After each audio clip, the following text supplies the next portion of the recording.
Mesdames, Messieurs, chers amis, en vos titres et qualités. En 2012, j'entamais mon doctorat au Zentrum für Antisemitismusforschung à la Technische Universität de Berlin.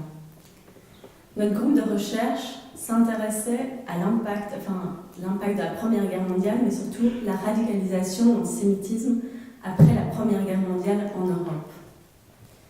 Très vite, je me suis rendu compte que je ne m'intéressais pas seulement aux discours antisémites, mais également aux pratiques et surtout à leur impact sur la vie des Juifs et des Juives.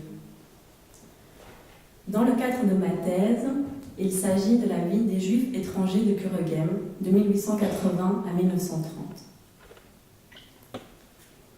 Bien que ce soit inhabituel, parmi les historiens et historiennes, je suis convaincue qu'il importe d'indiquer les inspirations et expériences qui ont motivé mon intérêt pour mes questions de recherche.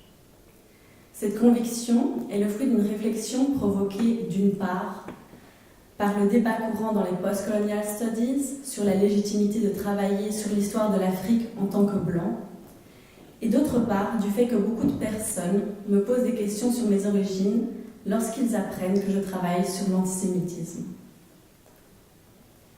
Le 23 novembre 2015, Natasha Kelly disait à son auditoire que c'était aux Africains d'écrire l'histoire de l'Afrique. Pour elle, le colonialisme a déjà causé suffisamment de dégâts pour que les Blancs continuent à s'approprier les savoirs sur l'Afrique en écrivant son histoire. Le rapport à l'histoire des Juifs écrite en Europe n'est pas le même que celui des écrits européens à l'histoire des pays africains. Aujourd'hui, si certaines recherches sur l'Afrique peuvent parfois être considérées comme une pratique néocoloniale, l'histoire des Juifs faite par des non-juifs ou des non-juives est considérée comme une marque d'ouverture d'esprit.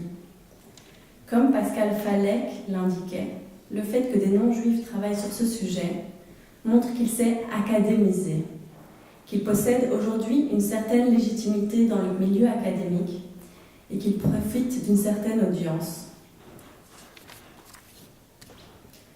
D'après moi, la production d'un savoir historique peut s'opérer sans distinction d'origine. Il ne s'agit donc pas de s'attarder sur la couleur de peau, ou de l'origine du ou de la chercheuse, mais bien de témoigner d'une certaine réflexivité. Qu'est-ce que cela implique de travailler sur une minorité à laquelle on n'appartient pas ?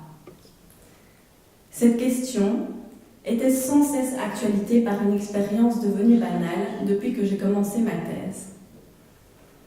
De nombreuses personnes, apprenant mon sujet de recherche, me demandaient alors si j'étais juive.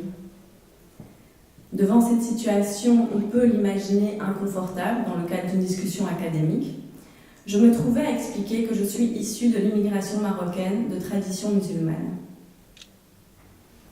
Souvent, face à ces explications, mon interlocuteur me lançait alors un regard parfois amusé, mais souvent curieux d'en savoir plus.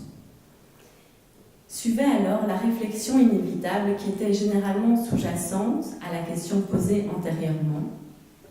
C'est rare que des Arabes travaillent sur les Juifs. Ce qui relie le débat des post-colonial studies et cette expérience, c'est le processus discret de racialisation auquel j'ai été confrontée depuis que j'ai commencé ma thèse et qui est confirmé en 2014 à la frontière israélienne de l'aéroport de Tel Aviv. Pourtant, arrivée de Berlin pour présenter mes recherches à l'Université de Jérusalem sur l'antisémitisme, le regard de la policière s'arrête sur mon passeport. Parce que les prénoms de mes parents comme le mien suffisent à ce que la sécurité me considère comme suspecte, je reste bloquée 5 heures alors que mes 2 collègues reçoivent leur visa.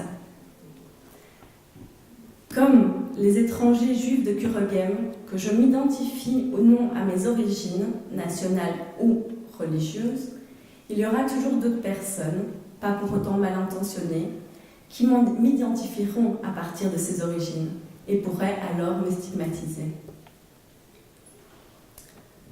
L'identification des Juifs par l'État. Le recours à des représentations négatives lors de ces identifications. les conséquences de ces représentations négatives sur les pratiques de la police des étrangers face aux étrangers juifs. Et finalement, les conséquences de ces pratiques sur la vie des étrangers juifs sont autant de phénomènes que j'ai analysés dans mon doctorat et qui ont attisé ma curiosité du fait de mes expériences. Dans ce contexte, comprenez que je suis particulièrement honorée que la Fondation Auschwitz me remette son prix. Ce prix témoigne d'un intérêt pour un phénomène important à analyser, c'est-à-dire les mécanismes de racialisation par l'État qui amènent la discrimination des populations les plus précaires. Finalement, je remercie toutes les personnes sans lesquelles ma thèse de doctorat n'aurait jamais pu être écrite, en particulier Albrecht Werner, Pierre Ancet, Jakub Stańczyk, mes parents, mes directeurs de recherche, dont particulièrement M. Schreiber, mes collègues et les archivistes. Je vous remercie.